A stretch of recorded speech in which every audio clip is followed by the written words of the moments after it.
Hello and welcome to all of you, this is Prashant Jha. मुझे पता है आप लोगों के दिमाग में क्या चल रहा होगा कि सर कल तो एग्ज़ाम है, आज करके क्या ही कर लेंगे। बस यही तो डिफरेंस है तुम लोगों में और वो लोग जो ये सोच करके सैम्पल पेपर नहीं करेंगे। ठीक है, तो देखो ये सैम्पल पेपर जो है ऐसे समझो, मैं वैसे ऐसा नहीं है कि मैं बोलूँगा कि मेरे को मोदी से जो है वो फ़ोन पे बातें होती हैं और मैं उनके थ्रू सीबीएसई को बोलता हूँ क्वेश्चन दिला दो, फिर दे देते हैं, फिर क्वेश्चन लीक करा देता हूँ। ऐसा नहीं है। मैंने अपने एक्सपीरियंस से, अपने एनालिसिस के हिसाब से मैंने कुछ क्वेश्चंस जो मतलब कुछ क्वेश्चंस नहीं, हर टाइप के एमसीक्यू भी हैं और सब्जेक्टिव क्वेश्चन भी हैं, 2-3 मार्कर 5 मार्कर। ठीक है, तो इन सब क्वेश्चंस को मैंने एनालाइज किया है और मैंने देखा है कि कौन कौन से क्वेश्चंस आपके एग्जाम में आने की प्रोबेबिलिटी उसकी बहुत ज़्यादा हाई है। ठीक है, तो ये मस्ट वॉच सीरीज होने वाली है, मस्ट वॉच सेशन होने वाला है, तो इस सेशन को देखना मत भूलना। ठीक है, और अगर आपको ये सारे क्वेश्चंस आते हैं तो इट्स अ गुड थिंग, और अगर नहीं आते हैं तो just learn and remember so that you will be able to find out the answers in the exam. Okay, समझ में आया? 25 फरवरी समझ में आ गया। अब देखो इस चीज़ को हम करेंगे कैसे। सबसे पहले एमसीक्यू वाले क्वेश्चन करेंगे, मल्टीपल चॉइस क्वेश्चन, जिसमें 1 मार्क के क्वेश्चन होते हैं, 4 ऑप्शन दिए रहेंगे, 20 क्वेश्चन इसमें रहेंगे। तो इसकी शुरुआत हम चलो सबसे पहले क्वेश्चन की ओर करते हैं। स्वराज पार्टी, हम सभी को पता है स्वराज पार्टी जो है, पता तो होगा ही बट फिर भी एक बार रिवाइज कर लेंगे कि ये जो स्वराज पार्टी है बच्चों, इस स्वराज पार्टी को के फाउंडर कौन थे। तो हम सभी को पता है ना कि भाई जब हम लोग हमारे क्रांतिकारी अंग्रेजों के खिलाफ थे, तो बहुत दिनों तक हम लोगों ने मतलब नॉन कोऑपरेशन मूवमेंट किया गांधी जी के सपोर्ट से। बट नॉन कोऑपरेशन को वापस लेने के बाद गांधी जी ने जब नॉन कोऑपरेशन मूवमेंट को वापस ले लिया था, कब? चौरी चौरा इंसिडेंट में। तो जब वापस ले लिया था तो कुछ नेता जो हैं उन लोगों ने सोचा कि यार अब हमें जो है वो इलेक्शन में पार्टिसिपेट करना चाहिए और सरकार बनाना चाहिए। अंग्रेजों के ही अधीन में रहते, अंग्रेजों के ही कंट्रोल में वो सरकार होती, बट स्टिल उन्होंने सोचा कि सरकार बनानी चाहिए ताकि लोगों का भला हो सके। ठीक है, लेकिन कांग्रेस, ये लोग जो थे ये भी कांग्रेस के ही पार्टी के मेंबर थे, लेकिन और लोगों ने इनका साथ नहीं दिया, इसीलिए कांग्रेस में रहते हुए कांग्रेस के अंडर में ही उन्होंने जो पार्टी बनाई उसका नाम स्वराज पार्टी था। और इस स्वराज पार्टी को बनाने वाले कौन से व्यक्ति थे? हमारे, क्या महात्मा गांधी जी थे? नहीं भाई, महात्मा गांधी इन सब चीज़ों में नहीं रहते हैं, वो महात्मा गांधी नहीं थे, जवाहरलाल नेहरू भी नहीं थे। जवाहरलाल नेहरू और सुभाष चंद्र बोस तो मतलब इस स्वराज पार्टी का विरोध किया था उन्होंने। ठीक है, और बी आर अम्बेडकर, नहीं भाई, बी आर अम्बेडकर कभी कांग्रेस से नहीं जुड़े थे। सुभाष चंद्र बोस कांग्रेस में थे। अब देखो, जवाहरलाल नेहरू एंड सुभाष चंद्र बोस, अगेन ये नहीं होगा। अगर यहाँ जवाहरलाल नेहरू कट गया तो यहाँ भी जवाहरलाल नेहरू कट गया, सुभाष चंद्र बोस यहाँ कट गया तो यहाँ भी कट गया। तो इस तरह से हम देखते हैं कि हमारा आंसर सी आर दास और मोतीलाल नेहरू जी से आता है। मोतीलाल नेहरू कौन? तो हमारे जवाहरलाल नेहरू जी के पिताजी, सी आर दास। ठीक है, तो ये दोनों व्यक्ति थे जिन दोनों व्यक्ति ने ये सोचा कि अब एक ऐसे पार्टी का निर्माण करना चाहिए जो इलेक्शन लड़के गवर्नमेंट फॉर्म कर सके और हमारे देश के लोगों के लिए भलाई का काम, वेलफेयर का काम, कल्याण का काम कर सके। नेक्स्ट क्वेश्चन ये आता है कि which revolution was the first expression of nationalism, कि ये जो राष्ट्रवाद आया, नेशनलिज्म जो हम लोग इतना चिल्लाते हैं, ये कहां पे आया? कौन सा ऐसा रिवॉल्यूशन था जिस रिवॉल्यूशन से हमने नेशनलिज्म के कॉन्सेप्ट को जन्म दिया? ठीक है, तो ऑफ कोर्स आप सभी को पता है कि हमारा जो चैप्टर है वो शुरुआत ही होता है rise of nationalism in Europe. तो यूरोप में हमने सुना है रशियन रिवॉल्यूशन नहीं है भाई, क्या ग्लोरियस रिवॉल्यूशन नहीं, अमेरिकन रिवॉल्यूशन नहीं, ये हमारा फ्रेंच रिवॉल्यूशन। फ्रेंच रिवॉल्यूशन ही एक ऐसा रिवॉल्यूशन था जिसने पूरे दुनिया को नेशनलिज्म के कॉन्सेप्ट से अवगत कराया कि ये नेशनलिज्म है क्या। कब? फ्रेंच रिवॉल्यूशन के जरिए। और इसी फ्रेंच रिवॉल्यूशन की वजह से ये मैटरनिस्ट जो ड्यूक थे, ठीक है, उन्होंने बोला था कि ये जो फ्रेंच रिवॉल्यूशन है ना भाई, ये फ्रांस जो है, फ्रांस छींकता है और पूरे यूरोप को खांसी लग जाती है। If France sneezes then rest of the Europe catches cold. मतलब ये है कि फ्रेंच रिवॉल्यूशन फ्रांस में हुआ, अब इस रिवॉल्यूशन की वजह से पूरे यूरोप में रिवॉल्यूशन होने लगा, जर्मनी में होने लगा यूनिफिकेशन, इटली में यूनिफिकेशन होने लगा, ठीक है, हर जगह होने लगा। उसके बाद ग्रीस में होने लगा, और इसी रिवॉल्यूशन पहले फ्रांस में, फिर यूरोप में, फिर पूरी दुनिया में फैलता है। समझ में आया? तो ये दूसरा क्वेश्चन। अब रशियन रिवॉल्यूशन के बारे में यहां बात है ही नहीं। ग्लोरियस रिवॉल्यूशन क्या था? तो ग्लोरियस रिवॉल्यूशन बच्चों, जब ब्रिटेन की जो पार्लियामेंट थी वो स्ट्रांग हो रही थी, तो उन्होंने बोला कि हर जगह से चल रहा था, तो ब्रिटेन की पार्लियामेंट जो स्ट्रांग हो रही थी, उन्होंने सोचा कि यार जो कॉन्स्टिट्यूशन है, कॉन्स्टिट्यूशन बनाते हैं जिस कॉन्स्टिट्यूशन के हिसाब से पूरे ब्रिटेन की जो भी लोग हैं ना वो चलेंगे, और उसी कॉन्स्टिट्यूशन के हिसाब से सरकार, मतलब जो राजा है वो भी चलेगा। ठीक है, तो ये जो पार्लियामेंटेरियन मेंबर्स थे वो राजा जी के पास गए, बोले कि भैया आपके मतलब सर पे मैंने बंदूक रखा है और अगर आपने इस कॉन्ट्रैक्ट को साइन किया, उस कॉन्ट्रैक्ट में क्या था कि राजा जी कॉन्स्टिट्यूशन के हिसाब से चलेंगे और उसी ग्लोरियस रिवॉल्यूशन के बाद जो ब्रिटेन है वो एक कॉन्स्टिट्यूशनल मोनार्की हो गया। उससे पहले से मोनार्की था, लेकिन ग्लोरियस रिवॉल्यूशन के बाद वो कॉन्स्टिट्यूशनल मोनार्की हो गया। लेकिन ये ग्लोरियस रिवॉल्यूशन है क्या, तो ये तो मैंने बता दिया, लेकिन इसका नाम ग्लोरियस रिवॉल्यूशन क्यों है? क्योंकि फ्रांस में रिवॉल्यूशन हुआ, ठीक है, बहुत ज्यादा खून खराबा हुआ, रशिया में हुआ, बहुत ज्यादा खून खराबा हुआ, अमेरिकन रिवॉल्यूशन हुआ, ठीक है, अमेरिका में, लेकिन ब्रिटेन में जो ग्लोरियस रिवॉल्यूशन हुआ था इसमें कोई खून खराबा नहीं हुआ था, ठीक है, एकदम बिना किसी के खून खराबे से ये रिवॉल्यूशन हो गया और इसीलिए हम लोग इसको ग्लोरियस रिवॉल्यूशन बोलते हैं। और अमेरिकन रिवॉल्यूशन तो पता ही है कि ऑफ कोर्स अमेरिका का जो के ऊपर जो कंट्रोल था ब्रिटेन का, उससे अमेरिका के लोगों ने लड़ा और तब जाकर के उन्होंने अमेरिका को बनाया, ठीक है। अब देखो, अब why did India oppose the Simon Commission? Simon Commission कब आता है? साइमन कमीशन आता है 1928 में। क्यों आता है?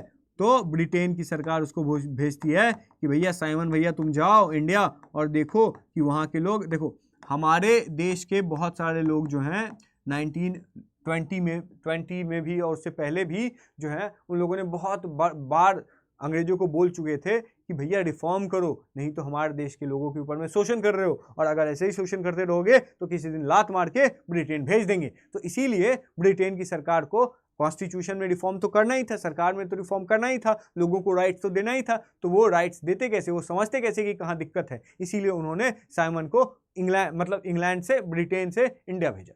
लेकिन अगर आप इंडिया के लिए कानून बना रहे हो तो आप इंडिया से ही तो पूछोगे। तो अगर आप इंडिया के लिए कॉन्स्टिट्यूशनल रिफॉर्म लेके आ रहे हो, इंडिया के लोगों के लिए लेके आ रहे हो, तो इंडिया के लोगों से पूछो। लेकिन साइमन कमीशन में एक भी इंडियन नहीं था। सोचो कितनी बड़ी बात है कि जिनके लिए रूल बना रहे हैं उनसे पूछा ही नहीं गया, उनको ही नहीं ऐड किया गया। तो इसीलिए साइमन कमीशन में किसी भी इंडियन के ऐड नहीं होने की वजह से लोगों ने विरोध किया। तो पहला ऑप्शन देखो, it included only British member, ठीक है, इसीलिए ये इसका आंसर हो जाएगा। इस ऑप्शन की जगह पे ये भी लिखा हो सकता है कि it does not include any Indian in this commission, तो वो ऑप्शन भी सही होता, लेकिन उस ऑप्शन का स्टेटमेंट को चेंज करके ये दे दिया गया, it included only British member. और ऐसे ही क्वेश्चन आ जाएगा आपसे एग्जाम में, ठीक है। अब देखिए चौथा क्वेश्चन देखिए कि which among the following crops is rabi crops. ये रबी क्रॉप्स क्या होता है? रबी क्रॉप्स होता है भैया जिसको पानी का मात्रा कम चाहिए, जिसको वाटर का मात्रा कम चाहिए और टेम्परेचर भी जिसको कम चाहिए, ठीक है, टेम्परेचर भी कम चाहिए, मतलब सर्दी ठंडा, वाटर कम चाहिए, तो ठंड में तो बारिश नहीं होती है, इसीलिए ऐसे क्रॉप्स जिसको कम पानी चाहिए और जो ठंड में लगाए जाते हैं, ठंड में उगाए जाते हैं। तो ठंड में कौन सी उगाई जाती है भाई? व्हीट उगाई जाती है ठंड। उसके बाद एक बात बताओ, ये क्या कहते हैं, चावल कब उगाया जाता है? खरीफ क्रॉप्स है, जून जुलाई में उगाया जाता है। क्यों? क्योंकि चावल को बहुत ज़्यादा पानी चाहिए और टेम्परेचर भी ज़्यादा चाहिए, इसीलिए चावल जो है जून जुलाई में उगाया जाता है, इसीलिए चावल को रबी क्रॉप्स नहीं खरीफ क्रॉप्स बोलते हैं, ठीक है।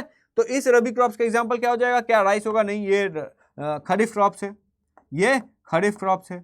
उसके बाद क्या मेज हो जाएगा? नहीं, ये भी खरीफ क्रॉप्स है जिसको जून जुलाई में लगाया जाता है। और जून जुलाई में अगर लगाया जाता है तो काटा कब जाता होगा? सितंबर अक्टूबर में।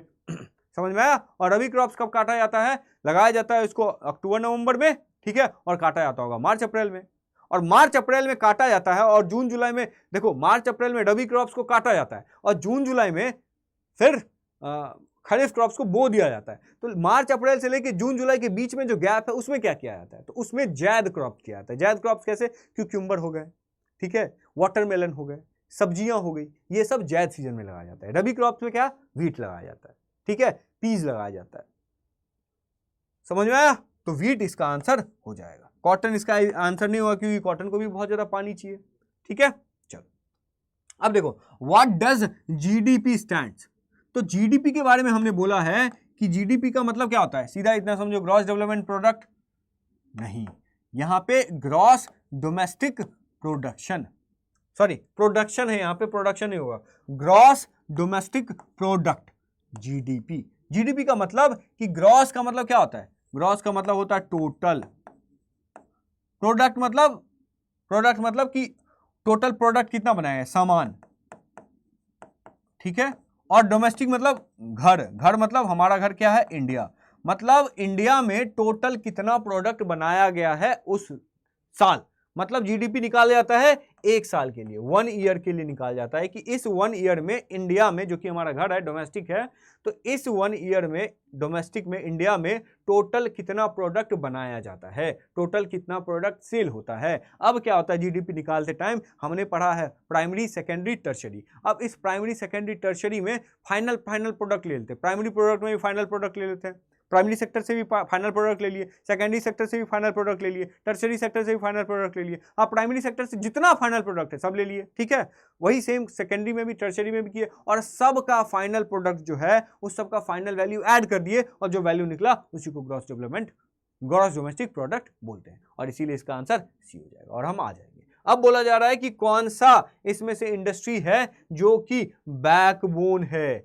बैकबोन है किसका? इंडियन इकोनॉमी का। इंडियन इकोनॉमी का बैकबोन मतलब कि रीढ़ की हड्डी। अगर इंडियन इकोनॉमी किसी के ऊपर में सपोर्ट है, अगर रीढ़ की हड्डी जैसे हमारे बॉडी में नहीं होगी तो हम खड़े रह पाएंगे? नहीं रह पाएंगे। उसी तरीके से इंडियन इकोनॉमी खड़ी नहीं रह पाएगी उस इंडस्ट्री की वजह से, अगर वो इंडस्ट्री नहीं होगी तो। या जिस देश की वो, चलो बता ही देता हूँ कौन सी हो जाएगी हमारी, आयरन एंड स्टील इंडस्ट्री। मतलब जो जहां जिस देश में आयरन और स्टील जितना ज्यादा होता है ना, उस देश में उतना ज्यादा फैक्ट्रियां लगती है। जिस देश में जितना ज्यादा फैक्ट्री लगेगा उस देश का जो जीडीपी है वो बहुत ज्यादा बढ़ेगा, क्योंकि फैक्ट्री लगाने से रोजगार मिलता है। अब कार का प्रोडक्शन हो रहा है, फोन का प्रोडक्शन हो रहा है, बाइक का प्रोडक्शन हो रहा है, फिर एक्सपोर्ट हो रहा है, तो उस देश का कितना ज्यादा डेवलपमेंट होगा। इसीलिए तो Modi ji make in India बोलते हैं कि आके हमारे देश में बनाओ।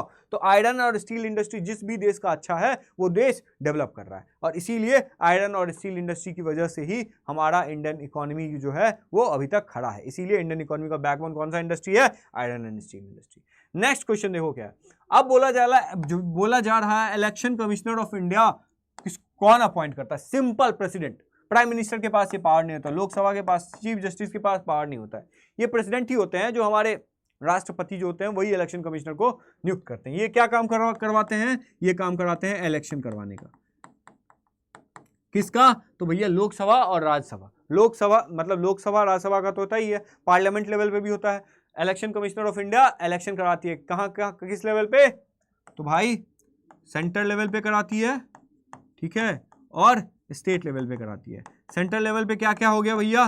प्रेसिडेंट और हमारे पीएम। पीएम के अंदर में हो गया एमपी वगैरह जो भी हो गए, और स्टेट के अंदर में क्या क्या? हमारे एमएलए और एमएलसी, ठीक है। एमएलए विधायक जी, संसद जी, जो भी विधायक संसद सब हैं वो सब इलेक्शन कमिश्नर ऑफ इंडिया कराते हैं, ठीक है। तो फिर sir election commissioner of India कराते हैं, फिर एक इलेक्शन कमीशन ऑफ स्टेट भी तो होता है कोई, वो क्या कराता है? तो स्टेट का एमएलए एमएलसी का तो चुनाव इलेक्शन कमिश्नर ऑफ इंडिया करा दिया, फिर इलेक्शन कमीशन ऑफ स्टेट क्या कराता है? तो ये भी चुनाव कराता है, हैं? चुनाव कराता है किसका? तो ये चुनाव करता है लोकल लेवल पे, ये चुनाव करवाता है लोकल लेवल पे। लोकल लेवल पे क्या? तो भाई जो डिस्ट्रिक्ट लेवल पे हो गया, जो गांव के लेवल पे मुखिया का, पार्षद का, ठीक है, ये सब का जो चुनाव होता है ये इलेक्शन कमीशन ऑफ स्टेट कराती है। ये हर एक स्टेट में होता है। बिहार का एक अलग स्टेट इलेक्शन कमीशन होगा, पंजाब का एक अलग होगा, तमिलनाडु का अलग होगा, ठीक है। और उसी तरीके से इलेक्शन कमीशन जो पूरे इंडिया का जितना भी एमपी हो गया, जितना भी एमएलए हो गया, ये सब का ये इलेक्शन कराती है। समझ में आ गया? अब देखो ये एमएनसी क्या होता है। एमएनसी मतलब इतना तो सुने ही होगे, मल्टीनेशनल कंपनी, ठीक है। तो कंपनी नहीं बोला जाता है, कंपनी को कॉर्पोरेशन बोला जाता है। मल्टीनेशनल करेंसी नहीं भाई, मल्टीनेशनल करेंसी क्यों होगा? हर देश का तो एक अलग अलग करेंसी होता है ना, इसीलिए मल्टीनेशनल, कोई हर देश का एक ही करेंसी नहीं हो सकता, ठीक है। तो ये टर्म जो है वो गलत हो गया, ठीक है। अब देखो मल्टीनेशनल कमीशन नहीं होता है, ये इंटरनेशनल कमीशन होता है। इंटरनेशनल कमीशन सुने होगे, पूरे दुनिया के लिए कमीशन होता होगा, लेकिन मल्टीनेशनल कमीशन क्या? उसी तरीके से मल्टीनेशनल कॉन्फ्रेंस कुछ नहीं होता है भाई, इंटरनेशनल कॉन्फ्रेंस होता है, ठीक है। पूरे राष्ट्र के लेवल पे, पूरे दुनिया के लेवल पे होगा तो उसको मल्टीनेशनल क्यों बोलेंगे? हम तो उसको इंटरनेशनल बोलेंगे ना। तो इसीलिए मल्टीनेशनल कॉन्फ्रेंस भी नहीं होगा, मल्टीनेशनल कमीशन भी नहीं होगा, मल्टीनेशनल करेंसी भी नहीं होगा क्या? Multinational corporation. समझ में आ गया? अब देखो, अब बोला जा रहा है कि हाईएस्ट लिटरेसी रेट कौन से स्टेट की होती है? कौन से स्टेट की हाईएस्ट लिटरेसी है? Kerala sir, 100% literacy sir, Kerala. मतलब केरला में बहुत अच्छी शिक्षा की व्यवस्था है, वहां पे बहुत ज्यादा लोग पढ़े लिखे हैं, और आप जब पढ़े होंगे तो आपको मैंने बताया होगा। जैसे कि अब उसके बाद केरला तो हो गया हाईएस्ट। लोएस्ट कौन सा है? लोएस्ट कौन सा है भाई? तो लोएस्ट है हमारा बिहार। ठीक है, ओके। अब बोला जा रहा है कि सिविल डिसोबीडियंस मूवमेंट जो है उसको किन्होंने नेतृत्व किया था, who led the civil disobedience. चाहे वो नॉन कोऑपरेशन हो, चाहे वो सिविल डिसोबीडियंस मूवमेंट हो, चाहे वो क्विट इंडिया, कोई भी मूवमेंट है, मतलब कोई भी मेजर, उसको कौन नेतृत्व किए हैं? हमारे महात्मा गांधी जी सिविल डिसोबीडियंस। ये सिविल डिसोबीडियंस मूवमेंट का मतलब क्या होता है कि हमें डिसओबे करना है, डिसओबे करना है। ठीक है, डिसओबे करना है। फिर ये एनसीएम क्या होता था सर? नॉन कोऑपरेशन मूवमेंट क्या होता था? इसमें हम बॉयकॉट करते थे। ठीक है, बॉयकॉट करते थे, लेकिन डिसओबे नहीं करते थे। इसमें हम डिसओबे नहीं करते थे, इसमें हम सिर्फ बॉयकॉट करते थे। और इसमें हम डिसओबे भी कर रहे हैं और बॉयकॉट भी कर रहे हैं। ठीक है, ये बॉयकॉट मतलब क्या हुआ? बॉयकॉट मतलब हुआ कि अगर हमारे घर के बगल में कोई सिनेमा हॉल लगा है, मूवी हॉल लगा है, और उसमें कोई मूवी लगी है, तो हम नहीं जाएंगे देखने। ठीक है, तो हम बॉयकॉट कर रहे हैं, हमको उस मूवी से मतलब नहीं है, हमको अच्छा नहीं लगता, हम बॉयकॉट कर रहे हैं, हम नहीं जाएंगे देखने। तो ये हो गया एनसीएम, नॉन कोऑपरेशन मूवमेंट। ठीक है, लेकिन हम किसी को जाने भी नहीं देंगे, हम किसी को जाने भी नहीं देंगे, तो ये हो गया डिसोबे। मतलब डिसोबे का मतलब, सिविल डिसोबीडियंस का मतलब कि गांधी जी ने नॉन कोऑपरेशन मूवमेंट में क्या बोला? नॉन कोऑपरेशन मूवमेंट में गांधी जी ने बोला कि हमें रूल नहीं तोड़ना है, हमें बस रूल का फॉलो नहीं करना है, रूल को फॉलो नहीं करना है, लेकिन रूल तोड़ना नहीं है। लेकिन इसमें क्या बोला कि भैया रूल टूल जो भी है तोड़ दो, सब कुछ तोड़ दो, तभी ये समझेंगे। इसीलिए हमने एनसीए में क्या देखा? हमने देखा कि स्कूल को बॉयकॉट हो रहा था, कॉलेज का बॉयकॉट टीचर लोग कर रहे थे, प्रोफेसर लोग कर रहे थे, बच्चे भी कर रहे थे, न पढ़ाने वाले थे न पढ़ने वाले थे। जो लॉयर थे उन्होंने भी बॉयकॉट किया था। किसका? एनसीएम का, नॉन कोऑपरेशन मूवमेंट का। ठीक है, लेकिन सीडीएम में क्या हुआ? रूल तोड़ा गया। कौन सा रूल? तो जो इनजस्टिस है, जो अन्यायपूर्ण है, जैसे सॉल्ट लॉ। सॉल्ट लॉ जो था वो अन्याय था। क्यों? क्योंकि अंग्रेज सरकार ने बोला था कि सॉल्ट जो है सिर्फ ब्रिटिश हुकूमत बनाएगी। अब सॉल्ट ब्रिटिश हुकूमत बनाएगी मतलब क्या है? मतलब ये है कि अगर सॉल्ट ब्रिटिश हुकूमत बना रही है, मतलब जो जो सॉल्ट लेगा सबसे ब्रिटिश सरकार जो है वो टैक्स लेगी। तो चाहे वो अमीर आदमी हो, चाहे वो राजा हो, चाहे वो गरीब हो, चाहे वो किसी भी कास्ट का हो, तो मतलब सॉल्ट ऐसा चीज है ना जो सारे लोग यूज करते हैं। तो चाहे वो गरीब से गरीब इंसान भी होगा ना, उससे भी ब्रिटिश सरकार जो है वो टैक्स लेगी। और सॉल्ट कोई बहुत बड़ा चीज नहीं है बनाना। समंदर में पानी गर्म हो रहा है, उसमें से निकालोगे नमक निकल जाएगा। ठीक है, तो यही हुआ। और यही काम गांधी जी ने सिविल डिसोबीडियंस मूवमेंट में किया था। क्या करके? सॉल्ट लॉ को ब्रेक करके। और सॉल्ट लॉ को कैसे ब्रेक किया था? सॉल्ट मार्च के जरिए। ठीक है, सॉल्ट लॉ को कैसे ब्रेक किया था? सॉल्ट मार्च के जरिए। कब हुआ था ये ब्रेक? ये आप लोग हमें कमेंट सेक्शन में बताएंगे। ठीक है, इसीलिए इसका क्या है? महात्मा गांधी। अब देखो, which organisation provides employment data in India? इसको कुछ नहीं, नेशनल स्टैटिस्टिकल ऑफिस याद करना। स्टैटिस्टिक्स, ये स्टैट्स वगैरह देखता है, इसीलिए एम्प्लॉयमेंट ये भी। ठीक है, ये याद करना होगा। अब which international event led to an economic crisis in India during the 1920s? कि 1920 में होने वाले इकोनॉमिक क्राइसिस का जो रीजन था वो कौन था? तो हमने अपने चैप्टर की शुरुआत नेशनलिज्म इन इंडिया की शुरुआत ही किया था वर्ल्ड वॉर से, कि वर्ल्ड वॉर में हमारे ब्रिटिश सरकार ने, हमारे नहीं, ब्रिटिश हुकूमत जो इंडिया के ऊपर में रूल कर रही थी, वो इंडिया के लोगों को भेज रही थी वर्ल्ड वॉर में। ठीक है, तो इंडिया के लोगों को भेज रही थी, जिसकी वजह से फोर्स्ड रिक्रूटमेंट होता था, जबरदस्ती आर्मी में शामिल किया जाता था। उसका जो भी क्रॉप्स वगैरह होता था, खाने पीने का सामान होता था, सब वहाँ भेज दिया जाता था, जिसकी वजह से यहाँ पे इंडिया में फूड प्राइसेस बढ़ने लगा। और उसके बाद उनको बंदूक चाहिए, उनको टैंक चाहिए। ये बंदूक और टैंक और ये उनको लिए जूते, उनके लिए ड्रेस कहाँ से आएगा? पैसे से आएगा। पैसा कौन देगा? तो पैसा ब्रिटिश सरकार किससे लेती थी? हमसे। कैसे? हमारा टैक्स बढ़ा करके। तो इतना फूड का प्राइसेस बढ़ गया, हमारा टैक्स बढ़ गया, तो इसकी वजह से क्या हुआ? इकोनॉमिक क्राइसिस आ गई। ठीक है, इकोनॉमिक क्राइसिस आ गई। और इसीलिए इसका आंसर क्या हो जाएगा? The first world war. आपको बात समझ में आ रही है? ऐसे ही इसका एग्जाम के क्वेश्चंस करेंगे समझते हुए। ठीक है, अब देखो, how did the printing press impact Indian society?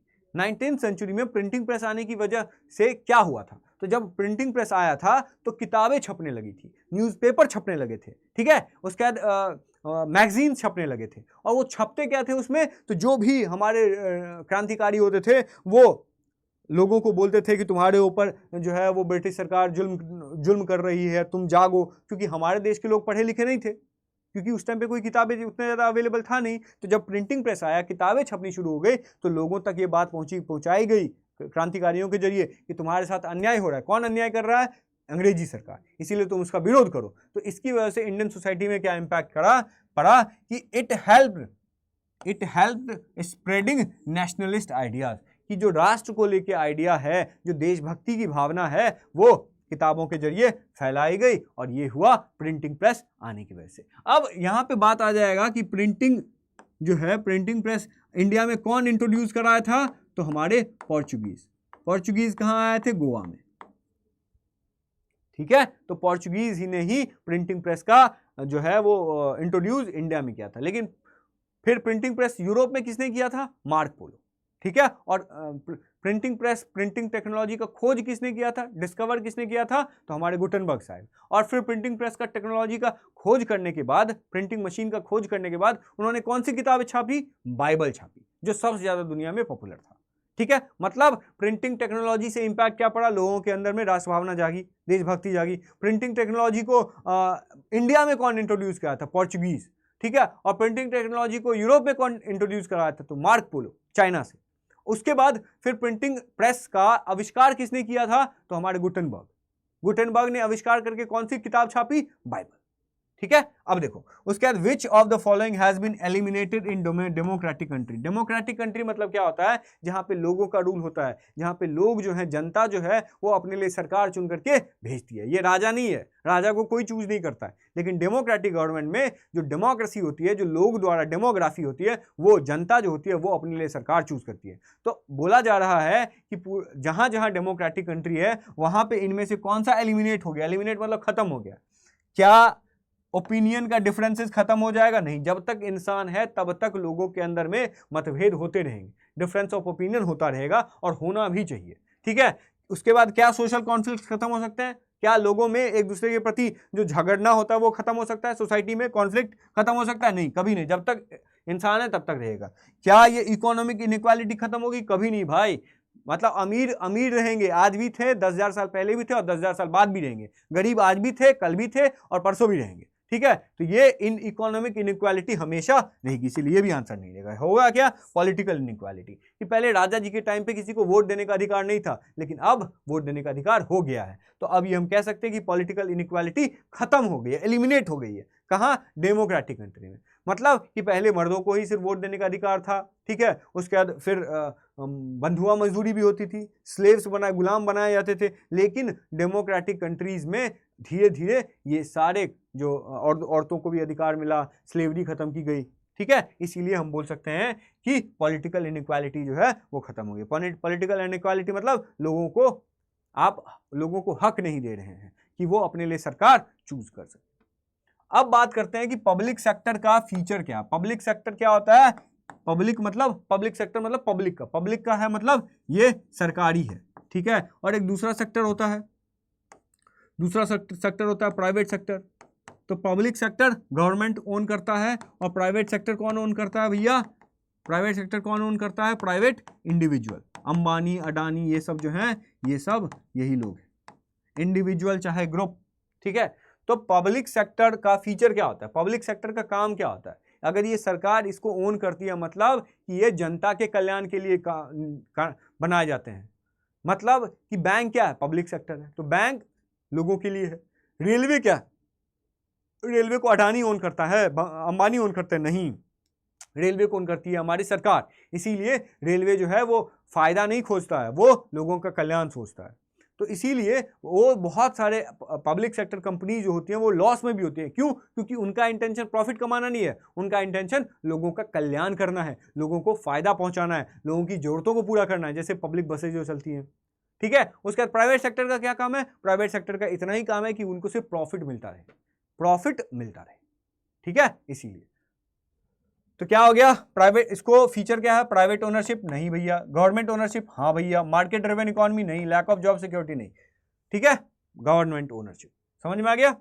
और सरकारी जो नौकरी होती है उसमें सिक्योरिटी थोड़ी खत्म होता है भाई, सिक्योरिटी उसमें बहुत होता है, कभी जॉब से निकाल ही नहीं सकते हैं।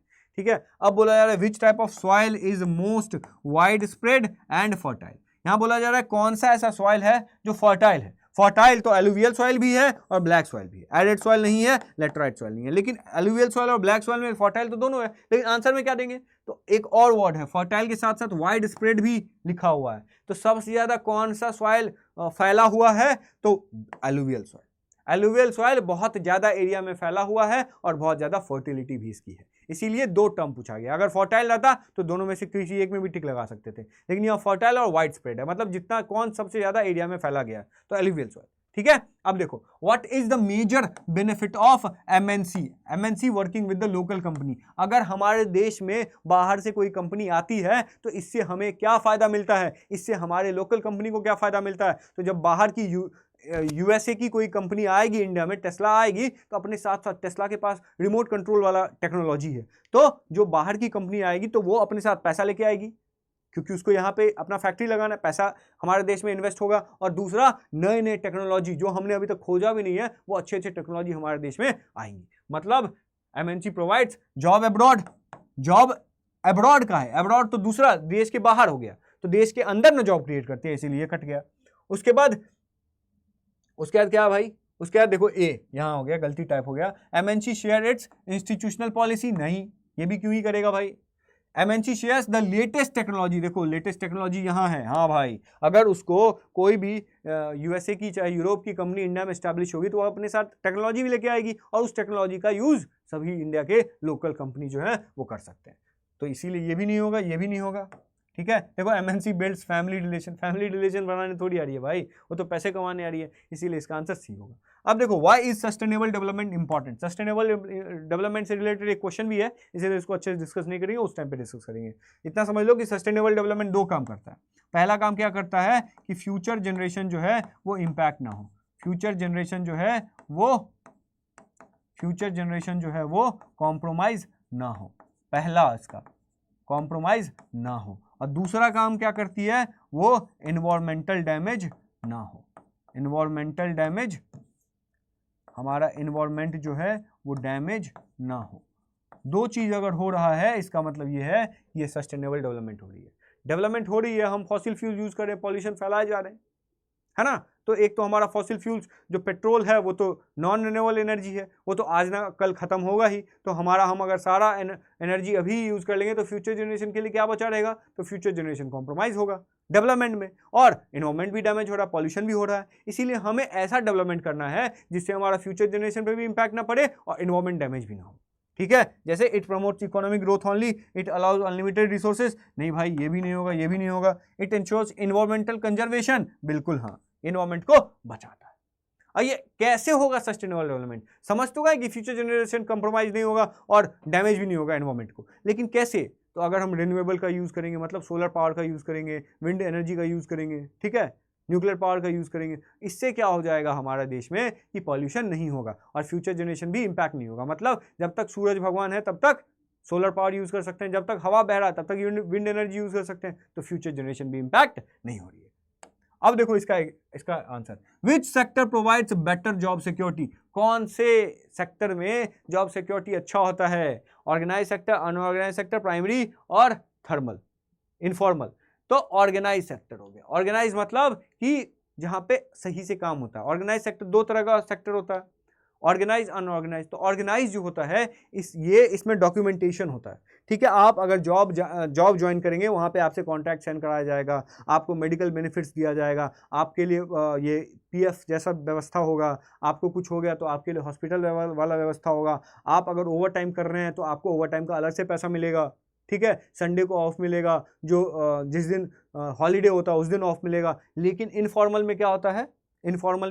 अनऑर्गेनाइज में क्या होता है? अनऑर्गेनाइज में अनऑर्गेनाइज ही होता है, मतलब उसमें ना कोई डॉक्यूमेंट साइन किया जाएगा, ना उसमें आपको मेडिकल बेनिफिट्स दिया जाएगा, ना आपको कोई लीव दिया जाएगा, और ओवर टाइम का भी कोई पैसा नहीं दिया जाएगा। मतलब और ज़रूरत से एक बेसिक जो ऑर्गेनाइज सेक्टर में क्या होता है कि एक बेसिक पैसा दिया आता है, उससे आप कम नहीं दे सकते हैं, ठीक है। लेकिन अनऑर्गेनाइज में कोई बेसिक पे है ही नहीं, मतलब जितना लोगों को जितना ज़रूरत होता है उसी हिसाब से उसको मिलता है। जैसे ऑर्गेनाइज सेक्टर में, जैसे कि मैं ऑर्गेनाइज सेक्टर में हूँ, अनऑर्गेनाइज सेक्टर में जैसे पेंटर हो गए, जैसे लेबर मिस्त्री हो गए, जैसे ठेले वाले हो गए, ठीक है, जिनके पास कोई जॉब सिक्योरिटी नहीं है।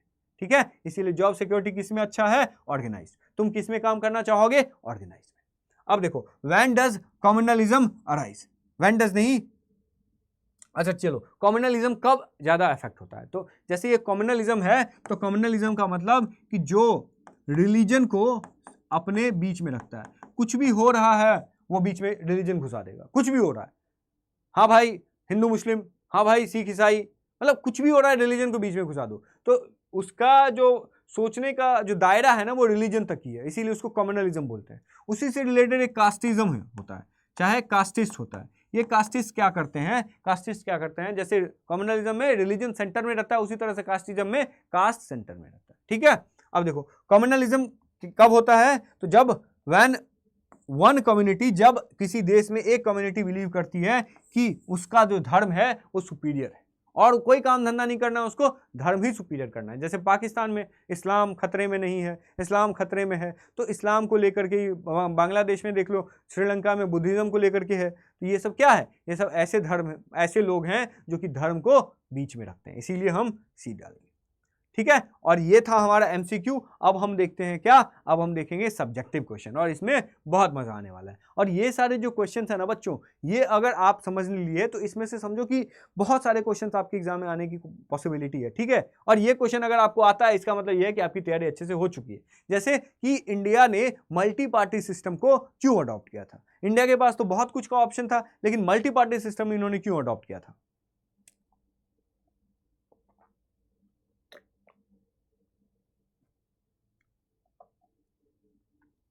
अब देखो क्या होता है कि इंडिया जो है, इंडिया में बहुत तरह के लैंग्वेज हैं, बहुत तरह के जो हैं वो कल्चर हैं, अलग अलग कल्चर, अलग अलग लैंग्वेज, अलग अलग धर्म, ठीक है, अलग अलग जाति, अलग अलग बोली, अलग अलग बहुत कुछ है। तो अगर इंडिया में मल्टी पार्टी मतलब बहुत सारे पार्टी, ठीक है, बहुत सारे पार्टी, मतलब अगर इंडिया में सिर्फ एक पार्टी रहती तो फिर जो लोकल पार्टी होती, जैसे देखो मान लो कि तमिलनाडु का कोई एक छोटा सा लोकेशन है, वहां के बात को वहां की लोकल पार्टी ज्यादा अच्छे से समझ सकती है या दिल्ली में बैठी पार्टी? लोकल पार्टी ज्यादा अच्छे से समझ सकती है, इसीलिए मल्टी पार्टी सिस्टम है कि भैया सोशल आधार पे, कल्चरल आधार पे, रीजनल आधार पे जो हमारा इंडिया का आइडेंटिटी है उसको रिप्रेजेंट कौन कर सकता है? उसको तो जो वहां की लोकल पार्टी होगी, वो जो सोशल के आधार पे होगी, जो कल्चरल पार्टी हो सकती है, जो रीजनल आइडेंटिटी होगी। जैसे बिहार में या यूपी में समाजवादी पार्टी है, बिहार में राजद पार्टी है, जदयू है, जो सब लोकल पार्टी है, रीजनल पार्टी है। ठीक है, और एक सेंट्रल पार्टी क्या आ गया? बीजेपी, कांग्रेस। ठीक है, तो ये क्या होता है? A multi party system allows representation. कि मल्टी पार्टी सिस्टम का मतलब ये है कि हम अलग अलग इंटरेस्ट के, अलग अलग आइडियोलॉजी के, ठीक है, लोगों को अलग अलग इंटरेस्ट से, अलग अलग आइडियोलॉजी के लोगों के जो विचार हैं उसको हम रिप्रेजेंट कर पाएंगे। अगर सिर्फ एक पार्टी होगी चाइना की तरह, तो सिर्फ वो एक ही विचार जो है वो फॉलो करवा पाएगी पूरे देश में। जैसे चाइना में कम्युनलिज्म है, तो चाइना में सिर्फ कम्युनिस्ट विचारधारा ही प्रभावित करती है लोगों को, सिर्फ कम्युनिस्ट विचारधारा ही सुनी जाती है। लेकिन इंडिया में मल्टी पार्टी सिस्टम है, चाइना में वन पार्टी है, इंडिया में मल्टी पार्टी सिस्टम है। तो यहाँ पे अलग अलग विचारधाराओं को भी सम्मान किया जाता है, उनको भी रिप्रेजेंट किया जाता है। ठीक है, और इससे क्या होता है कि किसी एक पार्टी का जो डोमिनेंस है वो भी कम होता है। अगर एक ही पार्टी किसी भी कंट्री में रहेगी तो वो तानाशाह हो जाएगी, लेकिन बहुत सारी पार्टी होगी तो वो एक दूसरे के ऊपर में क्वेश्चन करती रहेगी, जिससे हमारा डेमोक्रेसी जो है वो मजबूत होगा और लोगों के पास एक अल्टरनेटिव बना रहेगा। एक ही पार्टी रहेगा तो लोगों के पास अल्टरनेटिव बना ही नहीं रहेगा। वो पार्टी अच्छा करेगी तो भी सही, बुरा करेगी तो भी सही। लेकिन बहुत सारी पार्टी रहेगी तो लोगों के पास ऑप्शन रहेगा, ये अच्छा काम नहीं करता, हम दूसरे पार्टी को वोट देंगे। ठीक है, ये चीज, लेकिन चाइना में ऐसा होगा ही नहीं। ठीक है, ये काम था। उसके बाद देखो द प्रेजेंस ऑफ कोalition, और इससे कोalition गवर्नमेंट भी बनता है। जो कोalition गवर्नमेंट अगर बना तो अगर मतलब इंडिया में अगर बीजेपी है तो बीजेपी देखो जदयू के साथ कोalition गवर्नमेंट बनाए हैं। तो अब क्या होता है कि जदयू कहाँ की पार्टी है? बिहार की। तो जो बिहार का डिमांड है ना वो भी सेंटर को सुनना पड़ेगा। लेकिन अगर बिहार के पार्टी के साथ उसका गठबंधन नहीं रहता तो बिहार की डिमांड को सेंटर नहीं सुनता, लेकिन अभी उसको सुनना पड़ रहा है। इसीलिए इस बार देखिए ही होगी कि बिहार को ज्यादा बजट में शेयर दिया गया। ठीक है, ये था। अब देखो what were the impact of non cooperation movement. ये जो नॉन कोऑपरेशन मूवमेंट हुआ इससे इफेक्ट क्या क्या पड़ा? तो हमने बताया नॉन कोऑपरेशन मूवमेंट कब हुआ था? 1920 में। और ये अनाउंस कब किया गया था, ये अडॉप्ट कब किया गया था, नागपुर सेशन में, नागपुर सेशन में। ठीक है, अब देखो बोला जा रहा है कि नॉन कोऑपरेशन मूवमेंट से हम लोगों ने क्या किया, हम लोगों ने बॉयकॉट किया था। किसको बॉयकॉट किया था, तो जो फॉरेन गुड्स थे, जो विदेशी सामान थे, उनको बॉयकॉट किया था। क्यों, क्योंकि अगर हम विदेशी कपड़े खरीदते, विदेशी सामान को खरीदते, तो इससे फायदा किसको होता, विदेश को, मतलब फायदा किसको होता, ब्रिटेन को, क्योंकि ब्रिटेन से ही सारा सामान आ रहा था। तो अगर हम सामान खरीद रहे हैं तो पैसा किसको जा रहा है, ब्रिटेन के लोगों को। इसीलिए हमने क्या बोला कि हम देशी खादी अपनाएंगे, खादी अपनाएंगे, मतलब इंडिया की जो टेक्सटाइल है वो अपनाएंगे। और अगर हम खादी अपनाएंगे, इंडिया के प्रोडक्ट को अपनाएंगे, इससे हमारी हैंडलूम इंडस्ट्री जो है वो डेवलप होगी, इंडिया के जो मिल ओनर्स हैं वो डेवलप होंगे, इंडिया के जो लोग हैं वो डेवलप होंगे, इंडिया के लोगों के पास ही पैसा रहेगा, और जिससे हमारा फॉरेन इंपोर्ट्स भी कम होगा, लोगों दूसरे देश से जो सामान आ रहा है वो भी कम होगा, तो हमारे देश से जो पैसा है जो अभी दूसरे देश जा रहा है वो भी कम होगा, और इससे हमारे देश में बहुत सारे स्मॉल इंडस्ट्रीज भी बढ़े, मतलब उद्योग भी, फैक्ट्रीज भी लगी, जिससे बहुत सारे लोगों को रोजगार भी मिला। ठीक है, और इसी मूवमेंट की वजह से क्या हुआ कि लोगों के अंदर, मजदूरों के अंदर जो है, कॉमन मैन के अंदर में जो भावना आई कि हम अंग्रेजी सरकार का कैसे टैकल कर सकते हैं। इससे पहले नॉन कोऑपरेशन मूवमेंट से पहले उनको आइडिया ही नहीं था कि हम उसका विरोध कैसे कर सकते हैं, लेकिन अब आइडिया आया। अब लोगों ने सोचा कि नहीं, अगर हमको दिक्कत होगा तो हम स्ट्राइक कर सकते हैं, हम प्रोटेस्ट कर सकते हैं, किसके, पुअर वर्किंग कंडीशंस के लिए, कि देश में जो अभद्रता हो रही है, देश के प्रति, लोगों के प्रति जो नफरत वाली भावना जो ब्रिटिश सरकार सोचती है, जो देश के लोगों को शोषण करती है, वो सब नहीं होगा। क्यों, क्योंकि हम नॉन कोऑपरेशन मूवमेंट चला रहे हैं। नॉन कोऑपरेशन मूवमेंट में हम क्या कर रहे हैं, बॉयकॉट कर रहे हैं। ठीक है, हम बॉयकॉट कर रहे हैं। इस नॉन कोऑपरेशन मूवमेंट में क्या हुआ था, मैंने अभी ऑलरेडी बताया कि कॉलेज जाना बच्चों ने छोड़ दिया, कॉलेज में प्रोफेसर ने पढ़ाना छोड़ दिया, स्कूल में पढ़ाना छोड़ दिया, जो लॉयर हैं उन्होंने अपना काम छोड़ दिया, पुलिस वालों को बोला गया कि तुम पुलिस का काम छोड़ दो, ठीक है, ताकि इससे ब्रिटिश सरकार जो है वो कमजोर हो जाएगी। अब बोला जा रहा है कि इलेक्शन कमीशन का इंडिया में फ्री और फेयर इलेक्शन कराने में क्या रोल होता है। तो इलेक्शन कमीशन क्या करती है, लोकसभा, राज्यसभा और स्टेट असेंबली इलेक्शन को ऑर्गेनाइज करती है। मैंने बताया था कि लोकसभा में सेंट्रल लेवल पे लोकसभा, राज्यसभा, और स्टेट लेवल पे स्टेट असेंबली, मतलब एमएलए, एमएलसी, ठीक है, इसका इलेक्शन कराती है। और ये मॉडल कोड ऑफ कंडक्ट करती है, मतलब कि जब चुनाव का प्रक्रिया शुरू हो जाता है, जब डेट अनाउंस हो जाता है, उसके बाद आप जो है वो फालतू के काम नहीं कर सकते हैं। उसमें मॉडल कोड ऑफ कंडक्ट में बोला जाता है इलेक्शन कमीशन ऑफ इंडिया से कि आप सभी अगर चुनाव लड़ रहे हैं तो आप इन कानूनों का फॉलो करेंगे, इन रूल का फॉलो करेंगे, अगर नहीं करेंगे तो आपको चुनाव लड़ने नहीं दिया जाएगा। ठीक है, उसके बाद वोटर राइट्स, कि इलेक्शन कमीशन जो है वो वोटर राइट्स भी देती है कि सबको, मतलब वोटिंग, आपको तो पता ही होगा, वोटर आईडी कार्ड बनाया जाता है ताकि सभी लोग वोट दे सके। ठीक है, और ये मॉनिटर भी करती है कि कौन पार्टी कितना ज़्यादा खर्च कर रहा है, ज़्यादा कर रहा है तो हम उसको लगाम लगाएं, क्योंकि कितना आप चुनाव में खर्च कर सकते हैं इसका भी लिमिटेशन है। अगर आप उस लिमिटेशन को क्रॉस कर रहे हैं तो फिर आपसे इलेक्शन कमीशन पूछेगी कि इतना पैसा तुम्हारे पास आया कैसे। ठीक है, और उसके बाद ईवीएम और वीपैट का यूज करके जो है हम सही से, बिना किसी फ्रॉड के हम चुनाव करा सकते हैं। ईवीएम से बहुत अच्छे से चुनाव होता है। पहले के टाइम पे वोटिंग होता था पेपर से, तो देखते ही होंगे कि बूथ लूट लिया जाता था, लेकिन अब ये सब कम हुआ है। समझ में आया। अब देखो, अब बोला जा रहा है कि ग्लोबलाइजेशन जो है वो हमारी इंडियन इकोनॉमी को कैसे इंपैक्ट करती है, ये 3 पॉइंट्स बताने। कैसे करती है, तो सबसे पहले ग्लोबलाइजेशन का मतलब क्या होता है। ग्लोबलाइजेशन का मतलब हुआ कि अगर ये दुनिया है तो इस दुनिया के इस कोने को अगर हमने इस कोने से कनेक्ट कर दिया, जिस तरीके से भी हो, टेक्नोलॉजी के जरिए हो, जिस तरीके से कम्युनिकेशन के जरिए हो, उससे हमने कम्युनिकेट कर दिया, कनेक्ट कर दिया, तो ये ग्लोबलाइजेशन हो गया। मतलब अगर दुनिया के 2 छोर कनेक्ट हो रहे हैं, इसका मतलब ये है कि इस लोकेशन से इस लोकेशन पे लोग आ जा सकते हैं, लोग इन्वेस्ट कर सकते हैं। तो इससे क्या होता है कि फॉरेन इन्वेस्टमेंट होता है। यूएसए की कंपनी इंडिया में आती है, क्यों? क्योंकि यूएसए में अगर वो फैक्ट्री चलाएंगे तो उनको वहाँ पे मजदूर, सस्ते मजदूर नहीं मिलेंगे, क्योंकि यूएसए के लोगों का जो लाइफ स्टाइल है वो बढ़ा हुआ है, हाई स्टैंडर्ड है, इसीलिए वो तो ज़्यादा सैलरी डिमांड करेंगे। लेकिन वो इंडिया में खोल सकते हैं, क्योंकि इंडिया के लोगों के पास रोजगार नहीं है, तो इंडिया के लोग कम रोजगार में ही अच्छा काम कर देंगे। इसीलिए फॉरेन इन्वेस्टमेंट आता है, ताकि हमारे यहाँ फैक्ट्री खुल सके। ठीक है, इससे हम मल्टीनेशनल कंपनीज को लेके आएंगे, इससे हमारा रोजगार बढ़ता है, इससे हमारी इकोनॉमी ग्रो करती है। क्योंकि वो टैक्स भी तो देंगे, इन्वेस्ट भी तो करेंगे। अब टेक्नोलॉजिकल एडवांसमेंट आता है, जो मैंने ऑलरेडी डिस्कस किया ही है कि अगर यूएसए की कोई कंपनी आएगी तो यूएसए में तो बहुत सारे लोग डेवलप्ड है, बहुत अच्छी अच्छी टेक्नोलॉजी है, तो वहाँ पे टेक्नोलॉजी जो है वो अगर यूएसए की कोई कंपनी टेस्ला आएगी, चाहे कोई भी कंपनी आएगी, तो अपने साथ साथ टेक्नोलॉजी भी लेके आएगी। और अगर वो नई टेक्नोलॉजी इंडिया में लेके आ रही है तो इंडिया के लोग भी उस टेक्नोलॉजी से अवगत होंगे। ठीक है, जैसे फोन का आविष्कार कोई भी किया लेकिन अभी यूज सभी लोग कर रहे हैं, वॉशिंग मशीन का आविष्कार कोई भी किया लेकिन अभी यूज सब लोग कर रहे हैं, स्काइप का व्हाट्सएप का आविष्कार कोई भी किया लेकिन अभी यूज सब लोग कर रहे हैं। क्यों? क्योंकि टेक्नोलॉजी एडवांसमेंट भी इससे हो रहा है ग्लोबलाइजेशन के जरिए, चाहे वो इंडस्ट्रीज में हो, चाहे वो IT फार्मास्यूटिकल्स में हो, मैन्युफैक्चरिंग में हो। ठीक है, उसके बाद इससे एग्रीकल्चर पे भी इम्पैक्ट पड़ता है कि अगर ग्लोबलाइजेशन हो रहा है, पहले अगर हमारे यहाँ चावल होता था, आलू होता था, कुछ भी होता था तो हम हमारे ही देश में बेचते थे। लेकिन अब क्या है कि अगर हमारे पास ज़्यादा आलू होगा, ज़्यादा फसल होगा, ज़्यादा चीनी होगा, तो हम दूसरे देशों को भी बेच सकते हैं, जिससे हमारे किसानों को ज़्यादा फायदा होगा। ठीक है, तो इसीलिए एग्रीकल्चर भी इससे इम्पैक्ट होगी। देखो 3 पॉइंट हो गया। अब पूछा जा रहा है कि सस्टेनेबल डेवलपमेंट क्या होता है। सिंपल सा बात है, डेवलपमेंट के बारे में मैंने बताया। सस्टेनेबल डेवलपमेंट में क्या होता है? सस्टेनेबल डेवलपमेंट 2 कारण होता है। सबसे पहला कि भैया फ्यूचर जनरेशन कॉम्प्रोमाइज नहीं होना चाहिए, आज ही हम सारा रिसोर्स ना यूज कर लें ताकि फ्यूचर जनरेशन के पास रहे ही ना।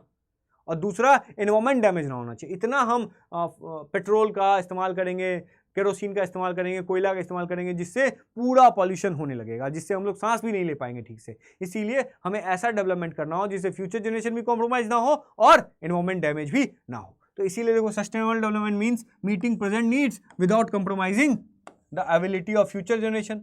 ठीक है, और अब देखो कैसे कर सकते हैं, तो मैंने बताया रिन्यूएबल एनर्जी का यूज करो, मतलब सोलर पावर का यूज करो कि जब तक सूर्य है तब तक तुम यूज कर सकते हो, आज भी था कल भी रहेगा। ठीक है, सूर्य भगवान। अब सोलर एनर्जी से क्या होता है? पॉल्यूशन नहीं होता है। विंड एनर्जी से पॉल्यूशन नहीं होता, हाइड्रो एनर्जी से पॉल्यूशन नहीं होता है। इसीलिए इसका यूज करेंगे तो हमारा दोनों जो आइडियल है, दोनों जो गोल है, फ्यूचर जनरेशन ना कॉम्प्रोमाइज होने वाला और इन्वायरमेंट डैमेज होने वाला, तो ये दोनों गोल जो है हमारा सेटिस्फाइड होगा। और उसके बाद क्या कर सकते हैं कि पॉल्यूशन बढ़ा रहे हैं, इसीलिए हम एफॉरेस्टेशन करना चाहिए, कंजर्वेशन करना चाहिए, हमें ज़्यादा से ज़्यादा पेड़ लगाना चाहिए जिससे पॉल्यूशन कम हो। ठीक है, और जिससे नेचुरल रिसोर्स भी हमारा प्रिजर्व्ड रहे। उसके बाद वेस्ट मैनेजमेंट करना चाहिए। अगर हमने एक बार कार यूज कर लिया, उसके बाद अगर वो कार खराब हो गई तो कार को रिसाइकल करना है। कार में जितना मेटल यूज हो रहा है उस मेटल को वापस लगाना है और उससे नया कार बनाना है। तो इससे हमें वेस्ट मैनेजमेंट करना है, हमें बार बार रिसाइकल करना है कोई एक चीज। ठीक है, ताकि वो एक बार ही यूज करके उसका जो मकसद है वो खत्म ना हो, उसको बार बार यूज करते रहे ताकि हमारी इफिशियंसी बढ़ती रहे। ठीक है, उसके बाद देखो, फॉर्मल और इनफॉर्मल क्रेडिट सोर्सेज के बारे में पूछ रहा है। ये फॉर्मल और इनफॉर्मल सोर्सेज क्या होता है? देखो, गांव देहात में जब कोई व्यक्ति, कोई किसान खेती करता है तो उसको खेती करने के लिए बीज चाहिए, उसको खेती करने के लिए फर्टिलाइजर चाहिए, उसको खेती करने के लिए अच्छा सिंचाई व्यवस्था चाहिए, उसको खेती करने के लिए ट्रैक्टर चाहिए। और इसके लिए गरीब किसान के पास कहाँ से पैसा होगा? तो उसके पास 2 ऑप्शन होता है, एक फॉर्मल सेक्टर, एक इनफॉर्मल सेक्टर। पहले इनफॉर्मल सेक्टर समझ लेते हैं। इनफॉर्मल सेक्टर में क्या होता है कि चाहे वो अपने चाचा से लोन ले लिया, चाहे अपने भाई से लोन ले लिया, चाहे दोस्त से। क्या ये सब संभव है लेना? नहीं है। तो वो लाला जी के पास जाता है, सेठ जी के पास जाता है, और सेठ जी और लाला जी के पास जो जाता है तो सेठ जी को तो कोई कंट्रोल कर नहीं रहा है, पुलिस वाला आके तो बोलेगा नहीं। तो सेठ जी जो है अपने मन मुताबिक पैसा देता है और अपने मन मुताबिक इंटरेस्ट लेता है। 1 लाख रुपया दिया और बोला कि हम तुमसे 10% लेंगे, 20% लेंगे, और अगर तुम नहीं पैसा दिए, हमको इंटरेस्ट नहीं दिए, तो फिर हम तुम्हारा जमीन ले लेंगे। तो इससे इनफॉर्मल सेक्टर हो गया। इनफॉर्मल सेक्टर मतलब कि जब इनफॉर्मल सेक्टर मतलब जब मनी लेंडर से हमने लोन लिया, रिलेटिव से लोन लिया, तो इससे हम लोन लेते हैं और इससे घाटा क्या होता है कि लोगों को जब पैसे नहीं होते हैं, जब वो पैसे पे नहीं कर पाते, लोन रीपे नहीं कर पाते हैं, तो उनकी जमीन भी चली जाती है और उनसे हाई इंटरेस्ट रेट वसूला जाता है। और फॉर्मल सोर्सेज क्या हो गए? तो भैया बैंक हो गए, कॉर्पोरेटिव्स हो गए। तो बैंक और कोऑपरेटिव जो हैं वो सस्ते दामों पे, मतलब लो इंटरेस्ट रेट के साथ आपको लोन देते हैं। तो लो इंटरेस्ट रेट के साथ लोन देते हैं, और अगर आप लोन चुका भी नहीं पाए तो इसका मतलब ये नहीं है कि वो आपकी जमीन हड़प लेंगे, नहीं, जमीन नहीं हड़पेंगे, क्योंकि जमीन जो है वो बहुत कीमती होती है। और ये बैंक, कोऑपरेटिव, फॉर्मल सोर्सेज जो हैं वो ज़्यादा इंटरेस्ट रेट क्यों नहीं चार्ज करेंगे? इसीलिए क्योंकि बैंक और कोऑपरेटिव्स को कंट्रोल कौन कर रहा है? आरबीआई। और आरबीआई को कौन कंट्रोल कर रहा है? सरकार। और अगर सरकार हमारी बात नहीं मानेगी तो हम उसको इलेक्शन में हटा देंगे। तो देखो, बैंक और कोऑपरेटिव को कंट्रोल करने वाला कोई है, रेगुलेट करने वाला कोई है, इसीलिए वो कोई गलत काम नहीं करेगा। वो ज़्यादा इंटरेस्ट रेट नहीं लेगा, लेकिन मनी लेंडर सेठ जी जो है वो ज़्यादा इंटरेस्ट रेट ले सकते हैं, क्योंकि उनको देखने वाला, उनको कंट्रोल करने वाला कोई है ही नहीं। लेकिन फिर भी लोग गरीब किसान बैंक और कोऑपरेटिव्स क्यों नहीं आते हैं? क्यों नहीं आते हैं अगर इतना फायदा है तो? इसीलिए क्योंकि बैंक में 10 तरह का डॉक्यूमेंटेशन होता है, वेरिफिकेशन होता है, और हर गांव लेवल पे, अब बैंक तो हर गांव पे अवेलेबल होता भी नहीं है, कहीं कहीं दूर जगह पे है, तो कैसे जाएगा वहां तक किसान, कैसे डॉक्यूमेंट वेरिफिकेशन कराएगा? 10 तरह के प्रॉब्लम होते हैं। इसीलिए वो सोचता है कि छोड़ो यार, सेठ जी से पैसा ले लेते हैं, लेकिन सेठ जी के तो अलग नुकसान ऑलरेडी हैं ही। तो ये कारण हो गया। पहले फॉर्मल सेक्टर के बारे में हमने बताया यहाँ पे, फिर इनफॉर्मल सेक्टर के बारे में बताया, फिर हमने बताया कि फॉर्मल सेक्टर कैसे बेस्ट है, और फिर हमने बताया कि फॉर्मल सेक्टर कैसे बेस्ट नहीं है। ठीक है, ये देख, अब देखो बोला जा रहा है कि फर्स्ट वर्ल्ड वॉर का इम्पैक्ट जो है, का इफेक्ट जो है वो इंडिया में क्या हुआ था। ये हमने ऑलरेडी डिस्कस किया कि इससे क्या हो गया था कि इकोनॉमिक स्ट्रेन आ गया था, कि जो बंदूकें खरीदी जाएंगी या जो टैंक खरीदा जाएगा, इससे ये आएगा कहाँ से? तो पैसे से। पैसा ब्रिटिश सरकार लेगी कैसे? हम लोगों से। उस टाइम में जो हम लोग रह रहे थे, हम ही लोग से लेंगी, इसीलिए वो टैक्स बढ़ा दिया, उन्होंने टैक्स बढ़ा दिया, जिससे हमारे ऊपर में इफेक्ट पड़ा। ग्रोथ ऑफ इंडस्ट्री हुआ, इससे एक फायदा भी हुआ कि ब्रिटेन की जो इंडस्ट्रीज है ना, वो वहाँ पे बंदूकें बनाने में बिजी थी, इसीलिए जो इंडिया की जो इंडस्ट्री है वो भी इस वजह से बढ़ गई, क्योंकि ज़्यादा से ज़्यादा सामान को एक्सपोर्ट करना था। ठीक है, तो ये एक फ़ायदा हुआ। लेकिन फिर नुकसान क्या हुआ? फूड शॉर्टेज हुआ। फूड शॉर्टेज क्या हुआ कि अगर हमारी सेना लड़ रही है वहाँ पे, तो जितना भी खाने पीने का सामान होता था सब वहाँ चला जाता था, तो हमारे लिए कोई खाने के लिए सामान ही नहीं रह पाता था। तो जो भी फूड ऑलरेडी एग्जिस्ट कर रहा था वो तो चला गया वहाँ पे, तो बहुत कम फूड बचा, तो जिसकी वजह से फूड का जो प्राइस है वो बढ़ जाता था। तो जो आम आदमी है वो बढ़े हुए दामों पे अपना गुंजाइश करते थे, और जिससे क्या होता था? फेमाइन भी आता था, मतलब भूखमरी भी आती थी और लोग मरते भी थे। अब देखो, पॉलिटिकल अवेयरनेस हुआ कि हमें पता चला कि ये जो जंग है वो हमारा नहीं है, ये जो वर्ल्ड वॉर हो रहा है ये हमारा नहीं है, तो फिर हम लोगों ने विरोध भी किया। ठीक है, तो ये सब चीजें थी जो वर्ल्ड वॉर की वजह से हमारे देश के ऊपर में इंपैक्ट लाती है। अब पूछा जा रहा है कि अच्छा ट्रांसपोर्ट होने की वजह से देश कैसे कोई डेवलप कर रहा है? तो सिंपल, इससे क्या होता है? इकोनॉमिक ग्रोथ होता है। अगर हमारा ट्रांसपोर्ट अच्छा हो रहा है, इसका मतलब ये है कि हमको कोई सामान बेचना है, तो हमको यहाँ से तमिलनाडु जाने में 50 दिन लगता था, लेकिन अभी ट्रांसपोर्टेशन व्यवस्था अच्छा है, तो यहाँ से हम कोई सामान तमिलनाडु 2 दिन में भेज सकते हैं, 1 दिन में भेज सकते हैं। इससे क्या हो जाएगा कि लोग जल्दी सामान जो है एक दूसरे को भेज सकते हैं, जल्दी अच्छे से व्यापार होगा, बढ़िया ट्रेडिंग होगा, और अगर जिस देश में अच्छा व्यापार होता है, ट्रेडिंग होता है, उस देश तो डेवलप करता ही है। इंडस्ट्रियल डेवलपमेंट भी होता है, फैक्ट्री भी होता है। अब अगर मान लो कि एक लोकेशन पे अगर कोई फैक्ट्री लगा हुआ है, कॉटन का फैक्ट्री, कॉटन का टेक्सटाइल का इंडस्ट्री लगा हुआ है, तो कॉटन टेक्सटाइल को क्या चाहिए? कॉटन चाहिए, और कॉटन कहाँ उगेगा? खेत में। तो खेत से लेके इंडस्ट्री तक, खेत से लेके फैक्ट्री तक जो ट्रांसपोर्ट अगर खराब रहेगा, तो कॉटन को यहाँ तक पहुँचने में 4 दिन 5 दिन लग जाएगा, लेकिन रोड अच्छा रहेगा तो हम 1 ही दिन में पहुंचा देंगे। तो जितना जल्दी कॉटन फैक्ट्री तक पहुंचेगा, उतना जल्दी फैक्ट्री प्रोडक्शन कर पाएगा, और जितना जल्दी प्रोडक्शन होगा उतना ज़्यादा पैसा हम लोग कमा पाएंगे। ठीक है, उसके बाद एम्प्लॉयमेंट जनरेट भी होता है कि अगर ट्रांसपोर्टेशन सेक्टर बढ़ता है तो रेलवे में लोगों को रोजगार मिलता है, मेट्रो में लोगों को रोजगार मिलता है, और जाना आना भी आसान होता है, और एग्रीकल्चरल सपोर्ट भी होता है।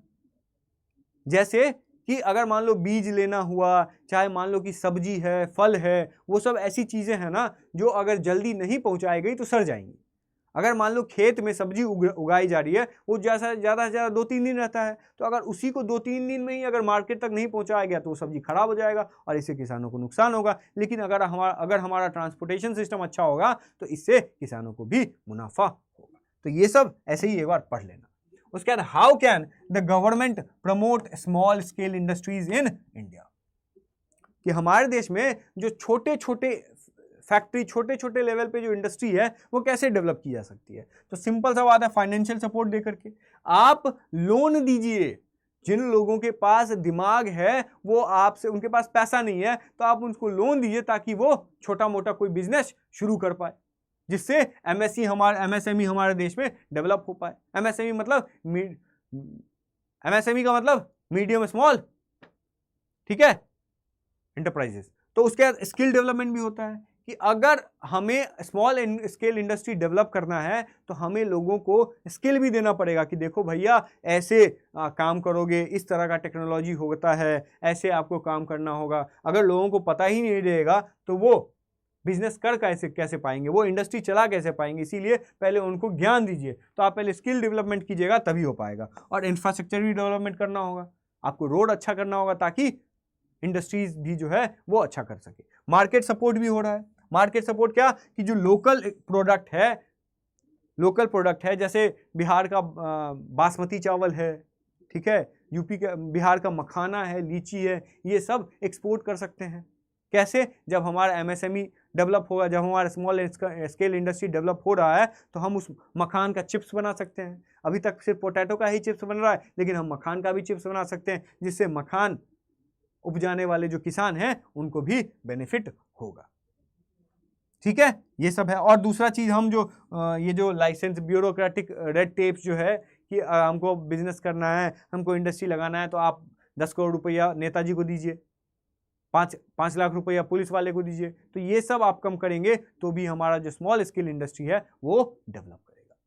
हमारा जो इंटेंशन है ना बच्चों, वो ये है कि आपको कम समय में ज़्यादा से ज़्यादा चीज़ें दे ताकि आप कंसाइजली याद कर सके। तो आई होप आपको ये सेशन अच्छा लगा होगा, और अगर आपको ये सेशन अच्छा लगा तो इस वीडियो को लाइक और हमें सपोर्ट करना ना भूलें। ठीक है, तो आपसे आई होप कि आपको बहुत सारी चीज़ों का नॉलेज हो गया होगा। आपको अगर ये क्वेश्चन पता था तो वेल एंड गुड, और अगर आपको नहीं पता था तो ये याद कर लो, क्योंकि ये आपके एग्जाम में पूछे जा सकते हैं। ठीक है, आई होप आपका एग्जाम बहुत अच्छा जाए। ऑल द बेस्ट, और मिलते हैं अगली वीडियो में किसी अलग सेशन में।